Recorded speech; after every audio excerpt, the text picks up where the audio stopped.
அவருக்கு இருக்கக்கூடிய ஒரே கவலை என்ன? திமுக மேல என்ன பொய் வழக்கு போடலாம், என்ன பொய் கேஸ் போடலாம். உங்க அப்பா இங்கதான் இருப்பாருன்னு சொன்னாங்க, அதான் தேடிக்கிட்டு இருக்கேன். எங்க உங்க அப்பாவையே காணோம். Here today to discuss something. எங்க தண்ணி வருதோ இல்ல அங்க തണ്ണി வரணும். അതെ വരുംകാല മുഖ്യമന്ത്രി തണ്ണി പ്രശ്നം എന്തായാലും പറഞ്ഞു തന്നെ ആയിരിക്കണം. പക്ഷെ ഇത് ഏതർത്ഥത്തിലാണ് പറഞ്ഞതെന്ന് ഊഹിക്കാവുന്നതേ ഉള്ളൂ. തസ്ലീമിനെ പരാമർശം നടത്തിയതിന് അറസ്റ്റിലായ തമിഴ്നാട് പ്രതിപക്ഷ നേതാവ് ഉദയനിധി സ്റ്റാലിനെ ജാമ്യത്തിൽ വിട്ടയച്ചു. நடவடிக்கை எடுக்கக்கூடாது. அவங்க த்ரிஷா ஒரு கூத்தாடி. இந்த ரெஃபറൻസ് നമുക്ക് അക്സെപ്റ്റ് ചെയ്യാൻ പറ്റില്ല. എന്തായാലും ചോദ്യം ചെയ്യൽ പൂർത്തിയായതോടെയാണ് DMK മുതിർന്ന നേതാക്കൾക്കൊപ്പം ഉദയനിധി തഞ്ചാവൂർ സെങ്കിപ്പട്ടി സ്റ്റേഷനിൽ നിന്ന് മടങ്ങിയത്.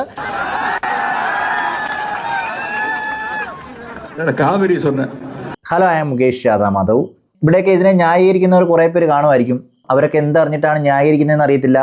ഇതെന്താണ് അവർ ഉദ്ദേശിച്ചതെന്ന് പോലും ചിന്തിച്ചു പോലും കാണത്തില്ല. കാരണം അവിടെയൊക്കെ അന്ധമായിട്ടുള്ള ആരാധനയെന്ന് തന്നെ പറയേണ്ടി വരും. അതായത് താൻ ആരാധിക്കുന്ന വ്യക്തി എന്ത് ചെയ്താലും അതെല്ലാം നല്ലതാണ്, ശരിയാണ് എന്ന് കരുതി ജീവിച്ചു പോകുന്ന കുറേ മണ്ടന്മാർ. അതുതന്നെയാണ് നമ്മൾ ഇവിടെയും കാണുന്നത്. അവിടെയൊക്കെ എടുത്തു പറയേണ്ട ഒരു കാര്യം തന്നെ ഉണ്ട്. ഇത് നടന്നു തന്നെ ഒരു ദിവസം മുമ്പായിരുന്നു. പക്ഷേ അദ്ദേഹത്തിൻ്റെ വാക്കുകൾ പിന്നീട് വൈറലായി. തമിഴ്നാട്ടിലുടനീളം ഇതിനെതിരെ പ്രതിഷേധവും വന്നിരുന്നു. അവിടേക്ക് വിജയ്ക്കെതിരായിട്ടുള്ള ആയുധമായിട്ട് തൃശയാണ് ഇവർ കണ്ടുവച്ചിരിക്കുന്നത്.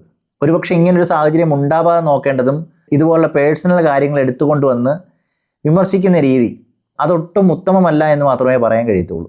ഇവിടെയൊക്കെ പാർട്ടിക്കാരെ പല ആവർത്തി തൃശ എന്ന് വിളിച്ചുകൊണ്ടിരുന്നപ്പോഴും അതിനെയൊക്കെ സപ്പോർട്ട് ചെയ്യുന്ന രീതിയിലായിരുന്നു ഉദയനിധി സ്റ്റാലിനും നിന്നു കൊടുത്തത്. എന്തായാലും അവസാനം തണ്ണി പ്രശ്നത്തിന് വന്നു. തണ്ണിയെക്കുറിച്ച് തന്നെ വിവരിക്കുകയും ചെയ്തു. അതിനെ തുടർന്ന് തന്നെ അറസ്റ്റും ഉണ്ടായി. ആദ്യം ഇതിനെയൊക്കെ ന്യായീകരിക്കുന്നവർ ആ ഒരു വീഡിയോ അവിടെ കാണേണ്ടതാണ്. അവിടെയൊക്കെ വായിൽ നിന്ന് വീണ വാക്ക് തെറ്റാണെന്ന് മനസ്സിലായതിനെ തുടർന്ന് എടുത്തു പറയുന്നുണ്ട്, ഞാൻ ഉദ്ദേശിച്ചത് കാവേരി പ്രശ്നമാണ് എന്ന്. അതും കൂടെ കേൾക്കുമ്പോൾ എന്താണ് ഉദ്ദേശിച്ചതെന്ന് വ്യക്തമായിട്ട് മനസ്സിലാവും. എന്തായാലും നമുക്കതൊന്ന് കേട്ടു നോക്കാം. ஆனா இதை பத்தி இன்னைக்கு இருக்கக்கூடிய முதலமைச்சர் வாயை திறந்து பேசுறாரா? பேச மாட்டேங்கிறாரு. அவருக்கு இருக்கக்கூடிய ஒரே கவலை என்ன? திமுக மேல என்ன பொய் வழக்கு போடலாம், என்ன பொய் கேஸ் போடலாம்.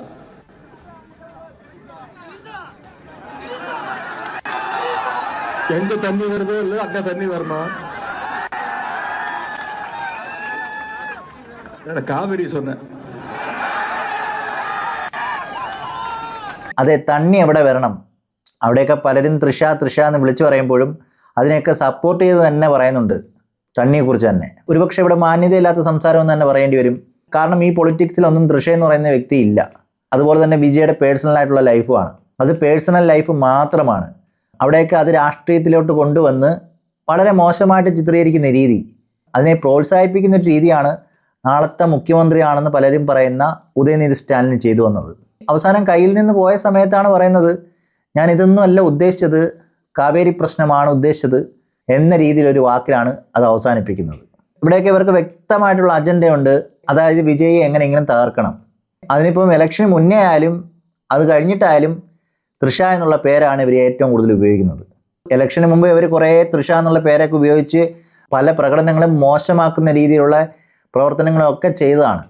എന്നിട്ട് എന്ത് സംഭവിച്ചു? വിജയ് ജയിച്ചു. അതായത് മക്കൾ വിജയുടെ കൂടെ തന്നെ നിന്നു. എന്നാൽ അപ്പോഴെങ്കിലും മനസ്സിലാക്കേണ്ടതല്ലേ, ഇതൊന്നും ജനങ്ങളുടെ മനസ്സിലോട്ട് ചെന്നിട്ടില്ല. അവരതിനെ ഒരു പേഴ്സണൽ ലൈഫായിട്ടാണ് കാണുന്നത്, അല്ലാതെ രാഷ്ട്രീയപരമായിട്ട് കാണുന്നില്ല എന്ന് സ്വന്തമായിട്ടൊരു ബോധമെങ്കിലും ഉണ്ടാവേണ്ടതല്ലേ. എന്നാൽ അത് അണികൾക്ക് മാത്രമല്ല, നയിക്കുന്ന നായകന്മാർക്കും ഇതേ അവസ്ഥയാണുള്ളതെന്നാണ് ഇതിൽ നിന്ന് മനസ്സിലാക്കാനുള്ളത്. അവിടെയൊക്കെ അണികളെ തൃശയെക്കുറിച്ച് പറയുന്ന കാര്യങ്ങളൊക്കെ എടുത്തു പോയി കഴിഞ്ഞ് കഴിഞ്ഞാൽ വളരെ മോശം രീതിയിലാണ് പല കാര്യങ്ങളും പറയുന്നത്. വിമർശിക്കുന്നവർ കാണുമായിരിക്കും, അത് അഭിപ്രായ സ്വാതന്ത്ര്യം എന്നൊക്കെ പറയാം. പക്ഷേ അതിനും അപ്പുറം വളരെ മോശമായിട്ടുള്ള രീതിയിൽ അവിടെയൊക്കെ ആലോചിക്കേണ്ടത് അവർ രണ്ടുപേരും പ്രായപൂർത്തിയായവരാണ്. അതിലേക്ക് എന്തിന് രാഷ്ട്രീയം കലർത്തണം എന്നുള്ള ചോദ്യമാണ് പലരും ഉന്നയിക്കുന്നത്. എന്തായാലും പ്രവർത്തകരും ഒട്ടും മോശമല്ല. ആ പ്രവർത്തകർ തന്നെയാണ് പ്രോത്സാഹിപ്പിച്ച് ഈ വിധത്തിലാക്കി വെച്ചത്. അവിടേക്ക് ഇനി സപ്പോർട്ട് കിട്ടാൻ വേണ്ടിയാണോ ഇങ്ങനെയൊക്കെ ചെയ്തതെന്നൊന്നും അറിയത്തില്ല. എന്തായാലും അറസ്റ്റ് ചെയ്തു, ജയിലിലേക്ക് കൊണ്ടുപോയി വിട്ടയക്കുകയും ചെയ്തു. അവിടെയൊക്കെ അറസ്റ്റ് ചെയ്ത സമയത്ത് പ്രവർത്തകർ ഇതിനെക്കുറിച്ച് എന്താണ് പറയുന്നത് നിങ്ങളൊന്ന് കേൾക്കേണ്ടതാണ്. അപ്പോൾ മനസ്സിലാവും ഇവരുടെയൊക്കെ മനസ്സിലുള്ള ആ സ്ത്രീ വിരോധം. എന്തായാലും അതും കൂടെ കണ്ടു നോക്കാം. നമുക്ക് ഇവിടെ ഉള്ള ചില പ്രവർത്തകർ உதயநிதிக்கு போலீஸ் ஆக்ஷன் எப்படி பாக்குறீங்க? அதாவது எங்க தலைவர் ஒரு வார்த்தையும் யோசிச்சு தலைமுறையாக பேசிக்கிட்டு இருக்கோம். நாங்கள் சும்மா ஒரு ஏதோ தானோன்னு இப்போ இருக்க பொட்டு சிஎம் மாதிரி நாங்கள் வந்து பேசலை. വിജയെക്കുറിച്ചാണ് പറഞ്ഞത്. പക്ഷെ അവിടെ ആലോചിക്കേണ്ട ഒരു കാര്യമുണ്ട്. ഈ പറയുന്ന പാർട്ടി പ്രവർത്തകൻ്റെ നായകന്മാർക്ക് അതുപോലും സാധിച്ചില്ല എന്നുള്ളത് വേണം ഓർക്കാൻ. എന്നിട്ടാണ് വിജയെക്കുറിച്ച് ഇങ്ങനെയൊക്കെ പറയുന്നത്. അറ്റ്ലീസ്റ്റ് ഒരു ജയമെങ്കിലും അംഗീകരിക്കുക, അല്ലെങ്കിൽ അതിനെ ഒന്ന് റെസ്പെക്റ്റ് ചെയ്യുക എന്നുള്ള കാര്യമെങ്കിലും പഠിക്കേണ്ടതാണ്. അതും ജയിച്ച് ഭരണം തുടങ്ങിയിട്ട് അധിക നാളൊന്നും ആയില്ല. എന്നിരുന്നാലും കുറേ മാറ്റങ്ങളൊക്കെ വിജയ് കൊണ്ടുവരാൻ ശ്രമിക്കുന്നുണ്ട്. എല്ലാം ഒന്നും ശരിയാണെന്നൊന്നും പറയാൻ കഴിയത്തില്ല. എന്നിരുന്നാലും മാറ്റങ്ങൾ കൊണ്ടുവരിക, അല്ലെങ്കിൽ മക്കൾക്ക് നല്ലത് ചെയ്യുക എന്നുള്ള രീതിയിൽ തന്നെയാണ് വിജയ് നമ്മൾ കാണുന്നത്. ആ രീതിയിൽ തന്നെയാണ് വിജയ് മുന്നോട്ട് പോവുകയും ചെയ്യുന്നത്. അതുകൊണ്ട് തന്നെ മക്കളുടെ ഇടയിൽ ഇപ്പോൾ ഒരു സൂപ്പർ സ്റ്റാറിനേക്കാളും അപ്പുറം ഒരു ദൈവത്തെ പോലെയുള്ള ആരാധനയൊക്കെയാണ് പലർക്കും ഉള്ളത്. അങ്ങനെയുള്ളപ്പോൾ തകർക്കാൻ വേണ്ടി എന്തെങ്കിലും പറഞ്ഞല്ലേ വരത്തുള്ളൂ. അതുകൊണ്ട് തന്നെയായിരിക്കും ഈ തൃഷയും അതുപോലെ തന്നെ ഈ പ്രവർത്തകരുടെ ഈ രീതിയിലുള്ള പേഴ്സണൽ അറ്റാക്കും.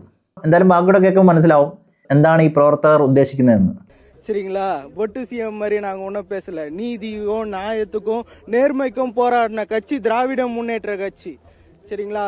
இப்போ வந்தவங்க வந்து சிஎம் ஆயிட்டாங்கன்னு சொல்லிட்டு மக்கள் த்ரிஷாக்கு எதிராக ரெஃபரன்ஸ் அது உங்களை அக்செப்ட் பண்ணுவாங்க?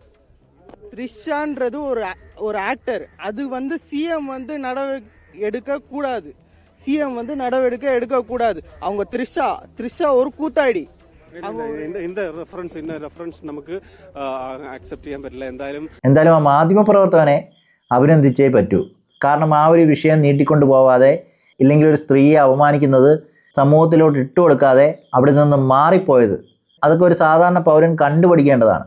ഇവിടെയൊക്കെ വേണമെങ്കിൽ അതൊക്കെ റിപ്പോർട്ടായിട്ട് എടുത്ത് ഈ ലോകം മുഴുവൻ അത് കാണിക്കാം.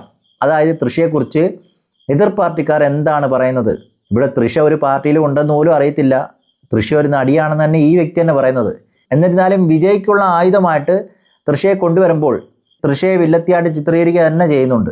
അങ്ങനെയുള്ളപ്പോൾ അതിലെ വില്ലൻ ആരാവും? വിജയ് അണ്ണൻ തന്നെ വില്ലനാവും. അങ്ങനെ ആക്കിയെടുക്കാനാണ് ഇവർ ശ്രമിക്കുന്നത്. അവരൊക്കെ ഓർക്കേണ്ടത് ഇതൊക്കെ അവരുടെ പേഴ്സണൽ കാര്യങ്ങളാണ്. അതിനെയൊക്കെ ഇവർ ഇതിനകത്തോട് എടുത്തിടേണ്ട ആവശ്യമുണ്ടോ എന്നാണ് ആദ്യം ചിന്തിക്കേണ്ടത്. എന്തായാലും തൃഷയെക്കുറിച്ച് മോശം പറഞ്ഞതുകൊണ്ട് തന്നെ ആയിരിക്കണം ആ മാധ്യമപ്രവർത്തകൻ അവിടെ നിന്ന് മാറിപ്പോയത്. എന്തായാലും മുതിർന്ന കുറച്ച് ആളുകൾ കൂടി അവിടെ ഉണ്ട്. അവരത് രാഷ്ട്രീയമായിട്ട് സംസാരിക്കുന്നത് നമുക്ക് കാണാം. എല്ലായിടത്തും മാന്യമായിട്ട് സംസാരിക്കുന്നവരും ഉണ്ട് എന്നുള്ളതാണ് ഇതിൽ നിന്ന് മനസ്സിലാക്കേണ്ടത്. എന്തായാലും അതും കൂടെ ഒന്ന് കണ്ടു നോക്കാം. പോലീസിനെ സംബന്ധിച്ചിടത്തോളം ഈ കേസിൽ കോടതിയിൽ നിന്ന് എന്ത് പരാമർശം വരുന്നു എന്നുള്ളത് പ്രധാനമാണ്. ഇപ്പോൾ തഞ്ചാവൂരിലേക്ക് കൊണ്ടുപോയിക്കൊണ്ടിരിക്കുന്ന ഉദയനിധി സ്റ്റാലിനെ ഞാൻ നേരത്തെ പറഞ്ഞതുപോലെ ഇടയ്ക്ക് വെച്ച് ഇറക്കി വിടേണ്ടി വരുമ്പോൾ പോലീസിന് ഇക്കാര്യത്തിൽ ഒരു ഏതെങ്കിലും തരത്തിൽ കോടതിയിൽ നിന്ന് രൂക്ഷമായ പരാമർശങ്ങൾ ഉണ്ടാവുകയാണെങ്കിൽ പോലീസ് ആക്ഷൻ അത് தேவைங்க. அதாவது போலீஸ் நிர்வாகமா இல்லை. அதாவது இந்த தமிழ்நாடு போலீஸ் இப்போ செயல்பாடு விஜய்க்கு போலீஸ் செயல்படுதா இல்லையா, போலீஸ் மேல அவன் கவனமே கிடையாது. முதலமைச்சருங்கிற ஒரு போஸ்டிங் தான் இந்த விஜய்கிட்ட இருக்கே தவிர, ஆனா போஸ்டிங்கை பூரா யூஸ் பண்ணி அதை செயல்படுத்துறவன் யாருன்னா அந்த லாட்டரி கும்பல் கொள்ளக்காரன் இருக்கான்ல, ஆதவ் அர்ஜுனா, அவன் தான் செயல்படுத்துறான். அவன் தான் டம்மி சிஎம். அவன் தான் சிஎம். முதலமைச்சராக செயல்படுறவன் யாருன்னா இந்த ஆதவ அர்ஜுனாங்கிற இந்த லாட்டரி சீட்டு கொள்ளக்காரன் தான். ஏன்னா അതായത് സിഎം இன்னைக்கு വിജയ് ഇല്ല. ഉണ്മ അതുதான். ഇവർക്കൊക്കെ ആർക്കും ഇവരുടെ നേതാവിനെ എന്തിനാണ് അറസ്റ്റ് ചെയ്തതെന്ന് പോലും മനസ്സിലായിട്ടില്ല എന്നുള്ളതാണ് മനസ്സിലാക്കേണ്ടത്. അതായത് സ്ത്രീ വിരുദ്ധ പരാമർശം, അതിനെതിരെയാണ് പോലീസ് കേസെടുത്തതെന്നും അതിനെ ചൊല്ലിയാണ് അറസ്റ്റ് ചെയ്തതെന്നൊക്കെ ഇവർക്ക് മനസ്സിലായിട്ടില്ല. അവരിപ്പോഴും വിജയ് ആണ്, ഇല്ലെങ്കിൽ വിജയ് ഒരു ഡമ്മിയാണ് എന്നൊക്കെ വിശ്വസിച്ച് ആ രീതിയിലേക്കാണ് കാര്യങ്ങൾ കൊണ്ടുപോകുന്നത്. ഇനിയിപ്പോൾ വേറെ എന്തെങ്കിലും ഒരു കേസെടുത്താൽ തന്നെ ഇത് രാഷ്ട്രീയപരമായിട്ട് കൊണ്ടുപോകാതെ പേഴ്സണലായിട്ട് എടുക്കുകയാണ് ഇവരിൽ പലരും ചെയ്യുന്നത്. അവിടെയൊക്കെ എടുത്തു പറയേണ്ടത് എന്തിനാണ് ഉദയനിധി സ്റ്റാലിനെ അറസ്റ്റ് ചെയ്യുന്നതെന്ന് പോലും ഇവർക്ക് മനസ്സിലായില്ല എന്നുള്ളതാണ്. ആ വാചകം വളരെ മോശമായിരുന്നു. അതിനെതിരെയാണ് കേസെടുത്തത്. ഒരുപക്ഷെ അവരുടെ ഈ നേതാവിനെ റിമാൻഡിൽ വെക്കാനൊക്കെ വിജയ് വിചാരിച്ചാൽ നടക്കാവുന്നതേ ഉള്ളൂ. എന്നാൽ അങ്ങനെ വിജയ് വിചാരിച്ചില്ല എന്നുള്ളതാണ് ഉദയനിധി സ്റ്റാലിൻ ഇപ്പോൾ ജയിൽ മോചിതനാവാനുള്ള കാരണവും.